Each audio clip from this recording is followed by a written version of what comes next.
ఆలోచించాలి. చూడండి, ప్రపంచంలో అనుభూతి అంటే ప్రపంచం ఎక్కడో దోలుకొని పోతాం. అది నిజం కదండి. ప్రపంచం మన దగ్గర ఉంది.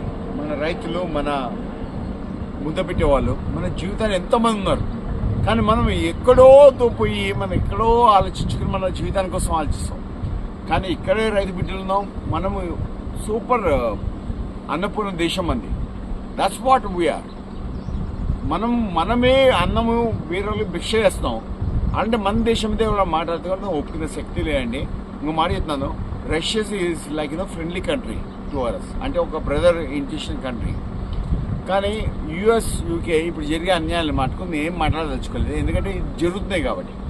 ఇప్పుడు మనం కూడా పోయి ఒక కంట్రీ ఉన్నప్పుడు నిజాయితీగా ఉండాలండి. అది ఉన్నప్పుడు మాత్రం మనకు తెలిసి వస్తుంది. ఎందుకంటే అక్కడ ఎట్లుండాలి మనం అని చేసి రీజనబుల్గా మన ప్రెసిడెంట్ గారిని కానీ మన అందరు అన్యాయంగా మనం మాట్లాడతారు. ఎందుకనంటే మనకు ఎట్లా ఉండాలండి.